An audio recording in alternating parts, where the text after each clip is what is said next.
এঁচোড় চিংড়ি বানানোর জন্য আমি চিংড়িগুলোকে ভেজে নিয়েছি। এবার আমি ভাজার পর এবার চিংড়িগুলোকে তুলে নেব। আজকে আমি এঁচোড় চিংড়ি বানাচ্ছি। তেলের মধ্যে আমি একটু জিরে দিয়ে দিলাম, শুকনো লঙ্কা আর একটা ছোট্ট মতো তেজপাতা দিয়ে দিলাম, গোটা গরম মশলা। এবার আমি আলুগুলোকে দিয়ে একটু ভেজে তুলে নেব। আমি আলুও সেদ্ধ করে রেখে নিয়েছি।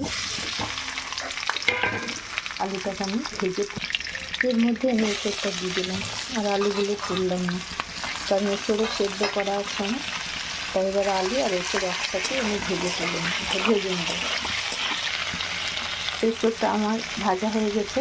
এখানে আমি আদা, জিরে, রসুন, পেঁয়াজ, লঙ্কা সব একসাথে বেটে নিয়েছি। এটা আমি এর মধ্যে দিয়ে দেবো, আর উপর থেকে একটু জিরে গুঁড়ো দেবো। এখানে আমার জিরেটা কম আছে, তো আমি এই পেস্টের মধ্যে দিয়ে দিচ্ছি। আন্দাজ মতো হলুদ দিয়ে দিলাম। এরপরে আমার একটু হলুদ দেওয়া আছে, তাই বেশি দেবো না। হাফ টিস্পুন আমি ধনের গুঁড়ো দিলাম,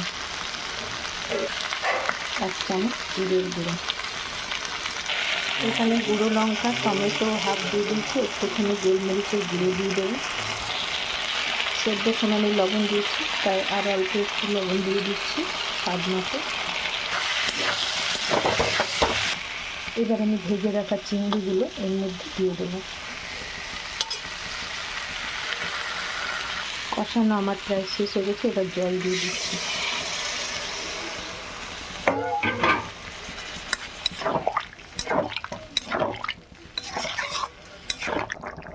স্বাদটা ব্যালেন্স করার জন্য অল্প একটু চিনি দিয়ে দিচ্ছি।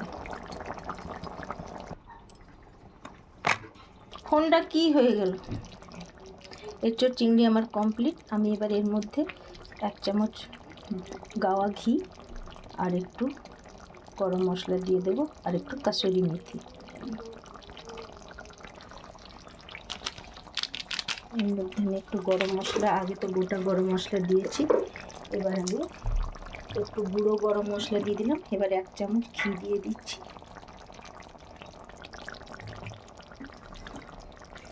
আর কাসুরি মেথি একটু আমি এইভাবে হাতে গুঁড়ো করে ছড়িয়ে দেবো। আমার রান্না কমপ্লিট, আমার এঁচোড় চিংড়ি কমপ্লিট।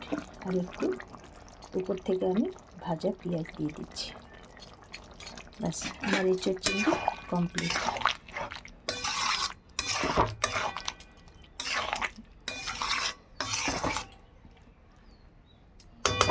আপনারা ওইভাবে করবেন, দেখবেন খুব ভালো লাগবে।